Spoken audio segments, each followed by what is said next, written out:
2024 মাধ্যমিক পরীক্ষা 2রা ফেব্রুয়ারি থেকে শুরু হচ্ছে এবং এইচএস পরীক্ষাও কিন্তু শুরু হচ্ছে কিছুদিনের মধ্যেই। এর সময়ের মধ্যে একটা যুগান্তকারী সিদ্ধান্ত, মাধ্যমিক এবং এইচএস এর সময়সূচি কিন্তু পরিবর্তন করা হলো। কি হলো? নতুন কিন্তু রিভাইজ নোটিফিকেশন চলে এসেছে। বলা হয়েছে পরীক্ষার সময় পরিবর্তন করা হলো, মাধ্যমিক ও উচ্চ মাধ্যমিকের এক্সামের সময় পরিবর্তন করা হলো। দুটো পরীক্ষায় সকাল 9:45 থেকে চলবে দুপুর 1টা পর্যন্ত, অর্থাৎ 2 ঘন্টা সময় এগোলো। আগে যেটা হচ্ছিল 11:45, সেটা শুরু হচ্ছে 9:45 থেকে। 11:45-এর আগে 9:45 থেকে, অর্থাৎ 2 ঘন্টা আগে মাধ্যমিক এবং উচ্চ মাধ্যমিক পরীক্ষাও কিন্তু 2 ঘন্টা 15 মিনিট আগে শুরু হচ্ছে। নিউ নোটিফিকেশন ঘোষণা করা হয়েছে West Bengal board of secondary education এবং এইচএস অর্থাৎ হায়ার সেকেন্ডারি এডুকেশন থেকে। তাতে কি বলা হচ্ছে?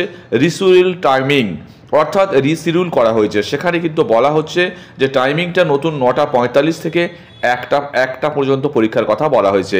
এক্সাম ডেট পরিবর্তন হচ্ছে না, 2রা ফেব্রুয়ারি থেকে 12ই ফেব্রুয়ারি থাকছে, তাতে অসুবিধা নেই। হায়ার সেকেন্ডারির ক্ষেত্রেও কিন্তু একইভাবে টাইমিংটা 9:45 to 1 PM করা হয়েছে এবং 15 মিনিট কিন্তু দেওয়া হচ্ছে কোশ্চেন পড়ার জন্য। রিভাইজ নোটিফিকেশন সেকেন্ডারি ক্ষেত্রে দেখতেই পাচ্ছ, লেখা আছে 9:45 to 1 PM এবং 15 মিনিট রিডিং কোশ্চেন। সাবজেক্টটার টাইমটা একই থাকছে 2রা ফেব্রুয়ারি 2024 থেকে 12ই ফেব্রুয়ারি, শুধুমাত্র টাইমটা রিশিডিউল করা হয়েছে। এইচএস এর ক্ষেত্রেও একই রকম বিষয়, যা যা পরীক্ষা যে যে ডেটে আছে সেটা নিয়ে কোনো রকম পরিবর্তন হয়নি, কিন্তু সময়টা 2 ঘন্টা 15 মিনিট আগে চলে এসছে, অর্থাৎ 9:45 থেকে শুরু হচ্ছে।